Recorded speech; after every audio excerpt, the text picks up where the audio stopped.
appreciate you taking time to learn more about this national recognition that one of your colleagues has earned, which brings a lot of recognition to the state of West Virginia as well. As the majority leader said on the House floor a little earlier, this is a special day in the country, in that March the 23rd, 1971 is when Congress passed the 26th Amendment resolution and then sent that resolution to the states for ratification. West Virginia played a very unique role in the passage of the 29th Amendment.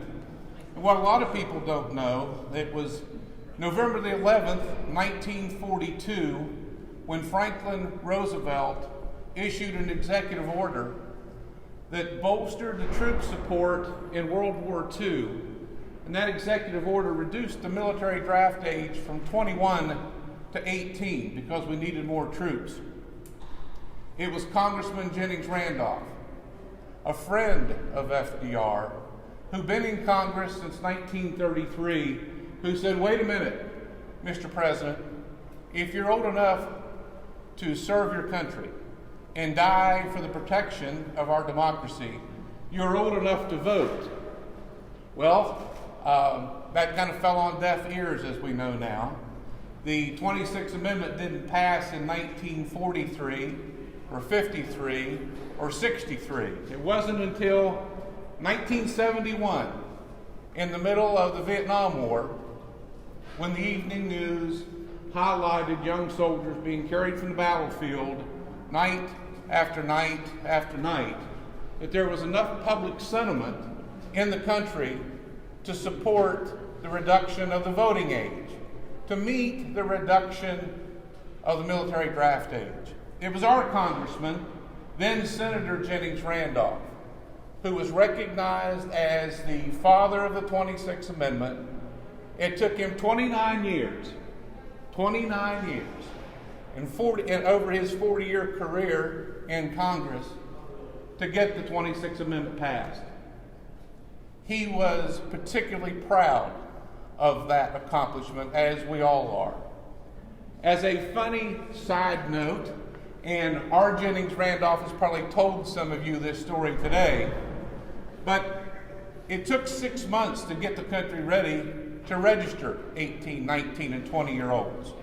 And when President Nixon signed the 26th Amendment into law, July 5th of 1971, immediately 11 million new American voters became eligible. So it took some time and it took some money to prepare our country for that. In February, Jennings Randolph, who was in Elkins at the time, received a phone call from the White House. Senator Randolph, President Nixon said, as the father of the 26th Amendment, we would like to give you the honor of selecting the first 18-year-old to register to vote. A short time after that, Senator Randolph walks into Davis and Elkins College, and there stood three young ladies who obviously knew who Senator Randolph was in 1972 because he was a very popular politician in 1972. He asked the three young women, would any of you all want to be the first 18-year-old to register to vote? And immediately a hand went up. Ella Mae Thompson Haddix said, absolutely, Senator. He escorted her all the way over to the courthouse. She knew that Senator Randolph was a Democrat. And she tells the story all the way over to the courthouse. She didn't know how she was going to break it to him, that she was going to register as a Republican. It didn't matter to Senator Randolph, he said later. It mattered that she registered to vote. And what Senator Randolph couldn't have known at the time, when he selected that young lady to be the first 18-year-old in America to register to vote, was that her brother, Robert, had been drafted in the military at age 18 and lost his life in Vietnam 2 months before he was supposed to return home. Ella Mae Thompson Haddix retired as a teacher in Randolph County. And she tells the story that she never misses an election because she votes for herself and for her brother who never had that right to vote and was drafted the age of service to 18 for many political positions. And we'll hear a little bit about that here in just a minute. Thank you all very much for coming and for being part of this celebration in the midst of the pandemic and in unique circumstances. We were concerned about how to pull this off, and you all have really made this easy. This is a national award. We're very proud that you're part of it, and thank you again for being here.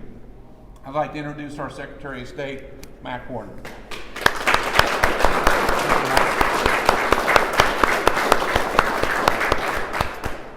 Thank you, Mike, and today we are adding a new chapter in West Virginia's legacy with regards to having young people get engaged in the civic process, participating in our government, and leading by example. And that's what we're here to commemorate today. What we're going to do, I'm going to give you some background on the John Lewis Award and its presentation today to Delegate Caleb Hanna. Earlier this year, the National Association of Secretaries of State established a national award for John Lewis called the John Lewis Youth Leadership Award, and it is to honor the impact of the extraordinary accomplishments of the late civil rights leader and longtime Congressman John Lewis. At just 19 years old, Congressman Lewis became a crusader for racial equality and civil rights. He was one of the original freedom riders and helped organize the March on Washington. Now, I know that kind of just flows over the tops of many of our heads, so I'm going to give you a little bit of taking us back to those days so we can revisit the exceptional life of this man, John Lewis. This begins from this perspective in 1948 when President Harry Truman gave an executive order that eliminated discrimination in our armed services. In 1954, we had the Brown versus Board of Education that ended racial segregation in public schools, although we know that didn't happen fully. In 1955, Emmett Till, a 14-year-old boy in Chicago, was brutally murdered. And it took the picture of his broken, beaten body in an open casket to gain the attention of America. In 1955, Rosa Parks refused to give up her seat, and this started the Montgomery bus boycott. In 1957, 60 black pastors and civil rights leaders got together, including Martin Luther King, to come up with an idea about nonviolent protests. In 1957, 9 black students called the Little Rock Nine blocked from entering Central High School in Little Rock, Arkansas. They forced President Dwight Eisenhower to send in federal troops. A previous award by the NAS, National Association of Secretaries of State, was to one of these Little Rock Nine. I had a chance to meet the young lady. It was quite a moving ceremony. In 1957, Eisenhower signed the Civil Rights Act of 1957 that allowed federal prosecution of those who suppressed votes.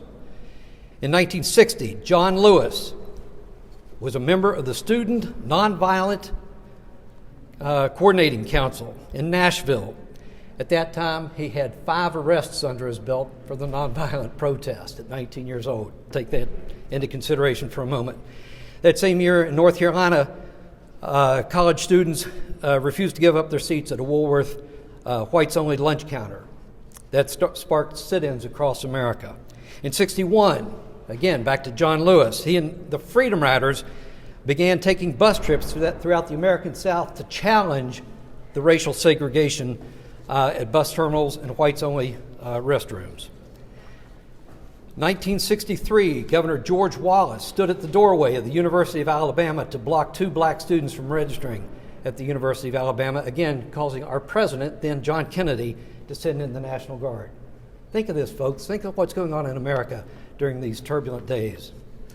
In August of 1963, John Lewis and 250,000 people took part on the March on Washington.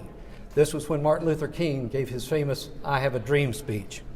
In September of that year, a bomb at the 16th Street Baptist Church in Birmingham, Alabama, killed 4 young girls attending Sunday school and injured many others.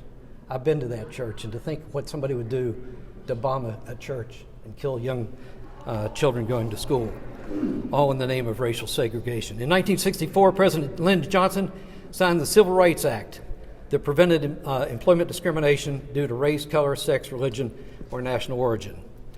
In January 1965, John Lewis heard of the protests going on in Selma, Alabama, over having people trying to register to vote, and they had to protest this. Now catch this, folks. The blacks consisted of 1/2 of the population of Selma, Alabama. 1/2. 2% were registered to vote. You think we have a problem there? You better believe it. This is what John Lewis was standing up against. He visits, now a member of the Southern Christian Leaders Council, or Martin Luther King then was a member of the Southern Christian Leadership Council, and he visited to add the credence of the Southern Christian Leadership Council to John Lewis's efforts in Selma. At this point, literally thousands of people were being arrested due to the protests. Martin Luther King was one of those, and from the jail cell, he writes to the New York Times and says, "This is Selma, Alabama. There are more blacks in jail with me than there are on the voter rolls in Selma." That's what we're up against, folks.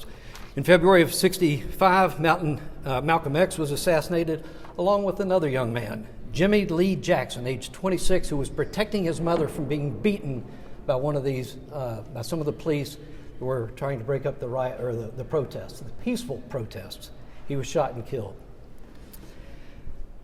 Governor Wallace that same year ordered state troopers to stop any march that may come on Montgomery, Alabama, particularly one he heard about coming out of Selma, Alabama, led by John Lewis and Hosea Williams from Martin Luther King's organization. The two of them stood shoulder to shoulder and began the march from Selma. They had traveled no less than 7 blocks when they came upon the Edmund Pettus Bridge, named after a Confederate war general and a Grand Marshal or Grand Dragon of the Ku Klux Klan. At that point, they were met by the state troopers, ordered by Governor Wallace to stop the march. And in fact, when they crossed the bridge and met the troopers, they asked to have a conversation with the state troopers. The state troopers said no, there was no further conversation to be had, and moved, and that's the beginning of Bloody Sunday. That was where John Lewis made his mark, most notably at the age of 25. And that's why the award today is given to somebody less than 25 years old who has stood up and gotten active in the political arena to make a difference in their state. And the first in the nation, first across the United States, is going to be given to our own delegate, Caleb Hanna. I don't think there's any presentation, any award that I've given as Secretary of State that brings me more honor and humbles me more than to be able to give this award to you today, Caleb. Finally, in August of 1965, President Johnson signed the Voting Rights Act of 1965 to prevent the use of literacy tests as a voting requirement.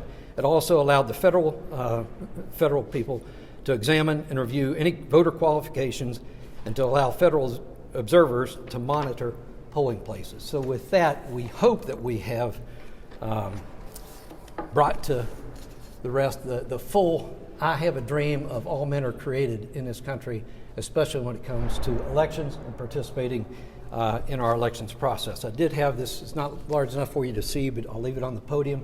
This is Bloody Sunday on the other side of the Edmund Pettus Bridge in Selma, Alabama.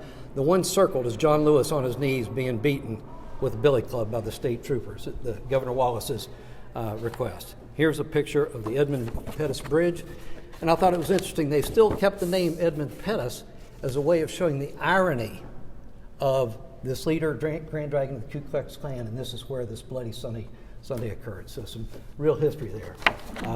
As a background as to why the National Association of Secretary of States chose John L. Lewis as the man to commemorate with this award to encourage young people to participate in our government. And so with that, you have the award there, Mike.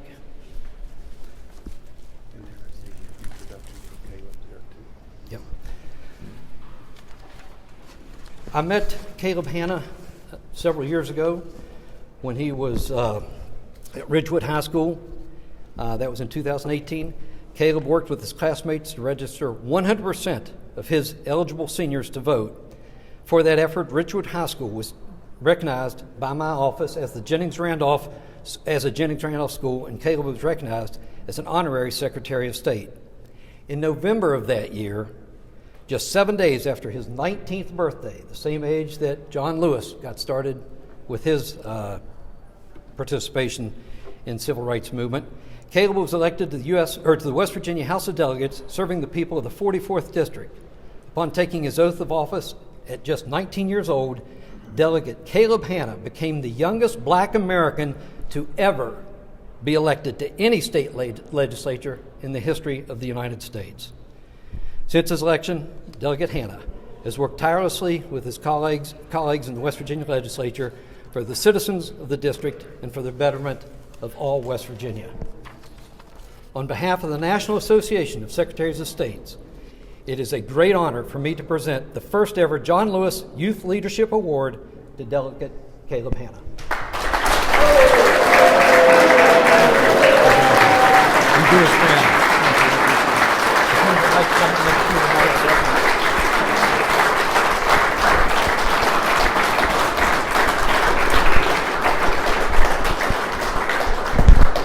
Thank you, everyone. I'll try to be mindful of your time, but I do appreciate you coming out today. And for those watching on the live stream, I appreciate you tuning in.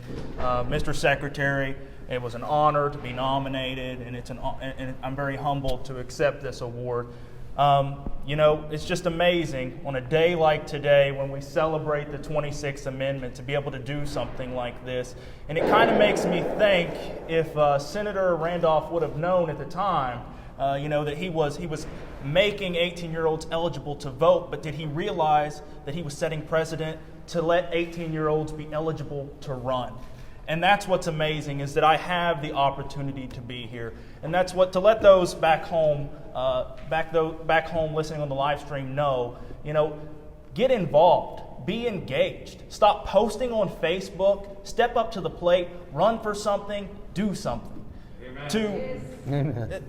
People don't realize, especially such at a young age, that from the air we breathe to the food we eat, it's affected by a rule or a regulation or a law in some way. And that's why it's so important that we stay engaged, we stay active. So to quote John Lewis here, our time may have not chosen us, but we have chose our time. It's your time to step up. It's your time to become a leader, to be engaged, and to do something. So if you think that politics doesn't affect you, if you think that the decisions we make here in Charleston or the decisions that they make in D.C. don't affect you, you're just wrong. And you need to realize, to get engaged and to actually start figuring out in your process, whether you're Republican or Democrat or what that be, to start stepping up and to actually be engaged and be involved. So it is an honor to accept this, and I really do appreciate it, and thank you very much, Mr. Secretary.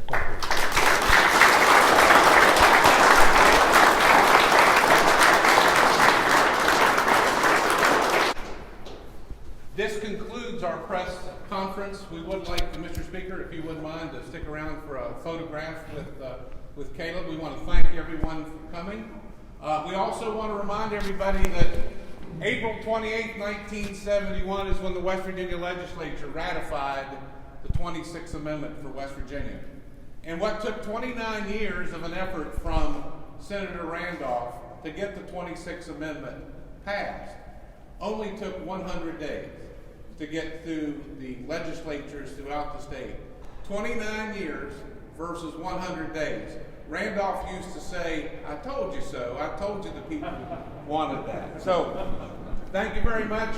On April 28th, we're hosting voter registration drives in as many high schools throughout the state as would like to have them. So if there's any high schools back in your district that would like to join us, we'd love to have them. Please have them give us a call. Thank you very much for coming, everybody. Thanks for being here.